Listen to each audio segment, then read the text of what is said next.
Hi, I'm Tim Roble, and welcome to another episode of Adventure Athlete. So the Humvee build is a go. Have it in place. I've had it for sale on Craigslist. Any of you that's been following my journey understands that when I came back from Newport Dunes in Oscar Mike, which is my expedition truck, fired up, passionate, and I put everything for sale on Craigslist, including the Humvee, including my 890 Rally. I prayed about it. I asked the universe for like whatever's supposed to go, and I'm going to live with. So this is an update in the shop. I'm down to a belt sander, an air compressor, tools.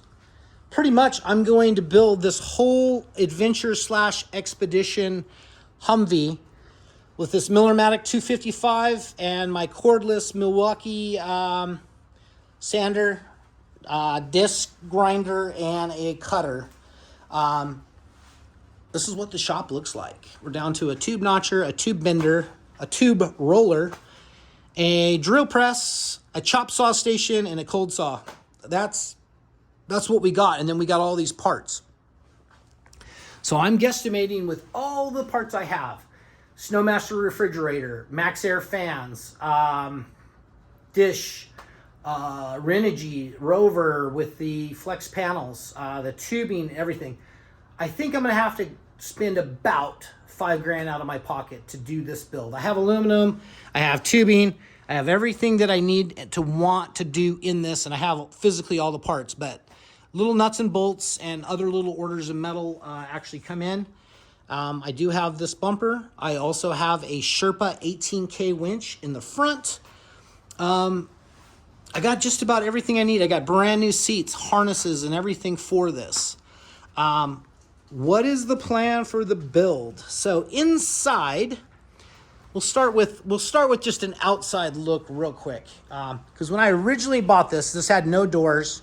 And I picked up the light armor Kevlar doors with the light armor on it, just the two fronts. At $2K a piece, those are pricey. And then another $500 for 4 door handles, matching keys, to lock inside and out. But it just didn't, in my opinion, didn't look great like as a 2-door. For me, I think this looks super, super rad. This is the best look. The angles on the door and everything, I just love how stubby and everything it looks. So I did buy the extra 2 doors. Was lucky enough to get another new one, and this one is a used one, but that's in phenomenal shape. But these are just pretty much going to be dummy doors and windows to allow ventilation to roll through. I do plan on doing 2 Max Air fans. I have 3 in stock. We'll see. I know I want to do one over where I sleep. I know I want to do one over here because this is going to be a twin bed. And while we're working our way this way, we'll talk about floor plan a little bit. So this is going to be a twin bed that will fold up like an enclosed or a toy hauler type. And that'll allow me to put stuff in here, whether it's going to be a 4x8 sheet of plywood or whether it's going to be a trials bike or a motorcycle. Same thing, put something down the middle row. Down in the lower pods here, my plan is to, right down in that hole, is to do the 3 Renogy 170 lithium ion batteries with the Rover charge controller, and with that 5,000 watt, it's a 110 inverter. I think if you guys are following the series, I needed 220 to run my stove in the expedition rig, so I had to buy a different inverter. And that's kind of what this build is kind of a little bit about. It's about repurposing. I originally bought the Snowmaster for the expedition truck. I think Snowmaster happens to make the best refrigerator freezer on the market. It's the most efficient. When you open a door in a stand-up, all the cold air pulls out, so it's got to run more. The chest, all the cold air stays down. Snowmaster is by far, I've had several of them, and I feel that the Snowmaster makes the best refrigerator freezer combo, at least for what I'm doing. The whole thing is going to be off-grid, run off of solar. And with that Snowmaster, then we'll come over here, and then coming up on the bump, we'll have a sink, and then we'll have, because you're going to be there's going to be room to stand in this, but it's going to be a high-low, and it's going to be about 10 inches over the top of the windshield in the low position. and I'm going to do something special that you're going to have to stay tuned on that. I'm hoping I can pull it off. I'm sure I will, but it's going to be a hard side, high-low, and it's going to be a very low-profile one. But coming back from the Snowmaster, we're going to do a sink, and then an oven stove combination, and then the Cubic Mini, and then below that will be some wood storage. I think it's going to be a really neat floor plan. We've got a nice bed to sit on. That'll work as a day bed slash if you want to sleep there. Usually, like in my adventure truck, I sleep up top and Kim sleeps down. This rig, I may be going out alone more in this. I'm doing dual ARB air lockers for the differentials because I want to be able to utilize this as a real 4x4 and get really off grid to go to some stuff that actually requires a little bit more rock crawling, more technical, get back, further back type stuff. I do have a 18,000 pound Sherpa Winch, 24 volt. That's going to go up front here. I'll build a custom bumper and everything for that. I do have a 2-inch body lift on it, and I hate the way this looks, so I will be fabricating something to space this up another 2 inches. That should be like not a big deal. I think that's just a redo. The start, I'm going to Monday start aligning these doors and getting those where they fit tight because that's going to be critical because I'm going to build the upper door seal in this area here. This is probably going to get cut off. It's going to be cut off, and I'll run the whole camper and will be integrated into that. So this will be a camper that does not come off the Humvee chassis. It will be married to it. Which I think is the best way to do it. I will be doing rock rails, so I'm going to come off the main frame and come out here. That will be more of a side impact protection, and then that allows me to have nice places to anchor coming up and tying in because it's going to have a roll cage. So think of this as going to be like an off-road race car slash camper. I understand the Humvee is not a race car, and I don't want it to be, but I can drive down a trail at a moderate pace in this. The 1165 is a 11.5K chassis. It's the heavy-duty chassis. I think that's the right pairing for putting a camper on it. Even though it's going to be a lightweight camper, I think it's going to work really well. And then when the truck is totally done and tested, if the shocks and the springs don't meet up to my standards, I'm going to probably do either King or Fox coilovers on it and get that all dialed in for the weight and valved for what it is.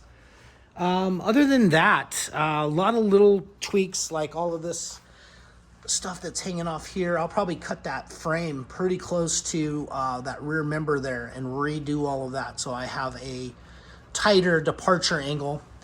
And of course my wheels will be set up back here, and those are going to be on trailer spindles, so they will be the lowest part of the rear departure, and that will work as a giant caster to keep from scraping or keep from hopefully from getting stuck. Anything else?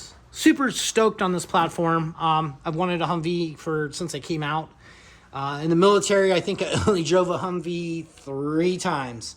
Air Force guys didn't have a whole lot of time driving the Humvees. But yeah, stay tuned. Questions, comments, hit me up.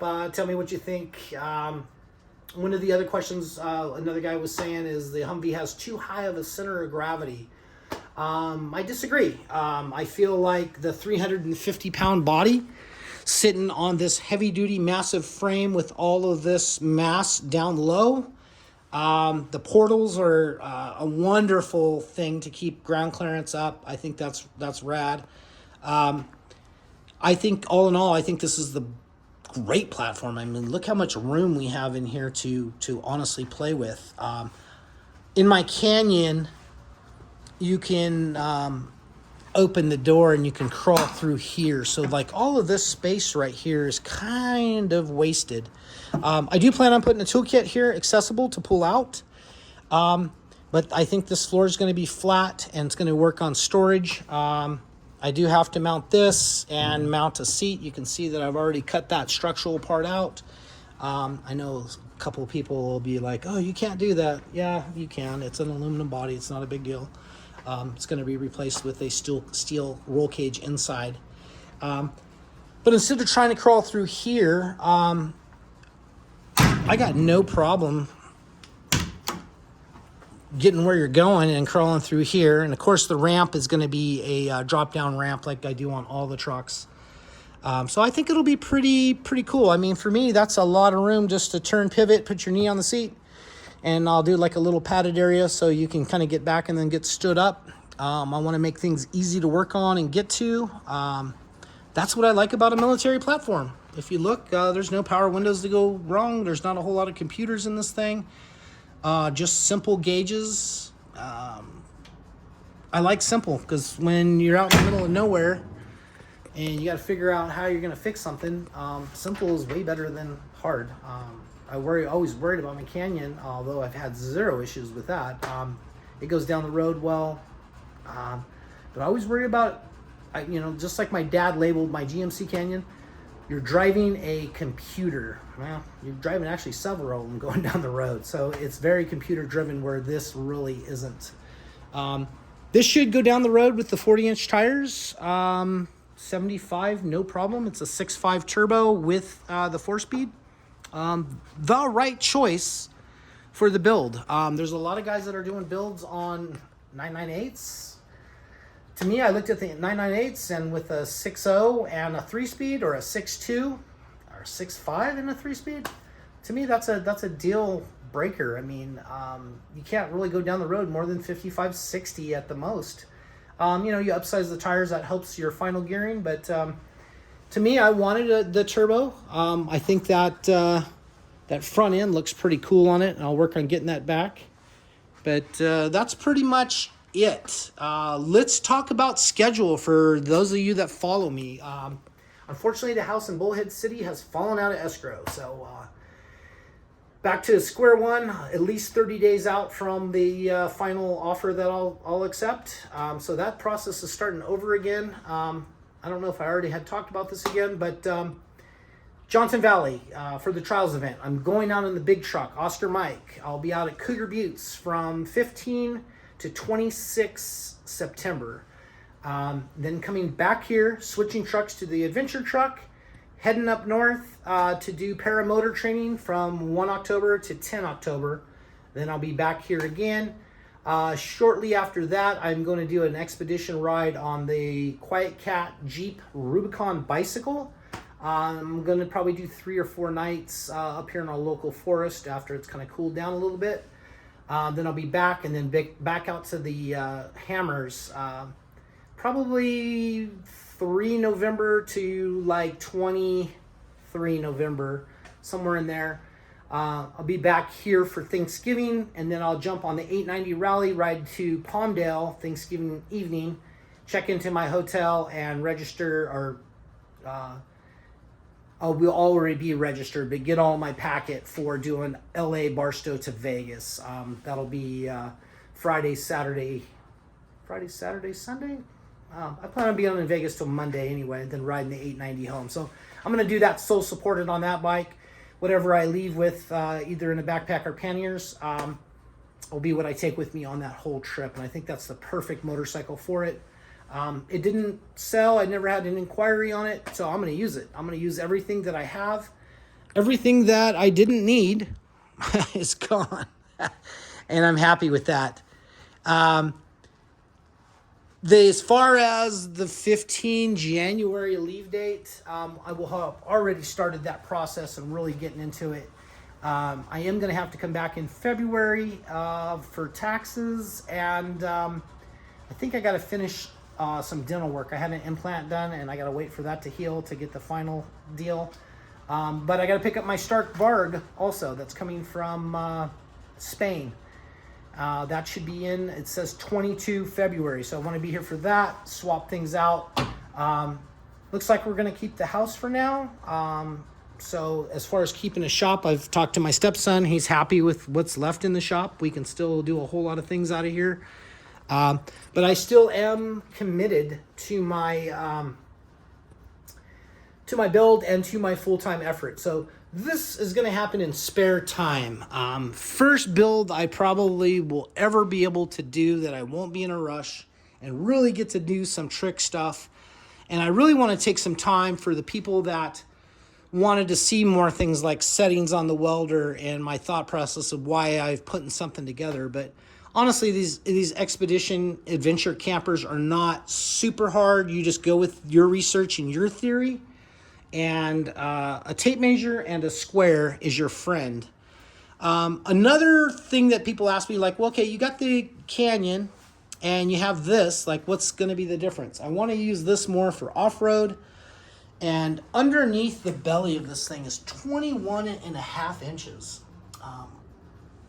That's a cart that I had the BMW on, and it just goes under there no problem.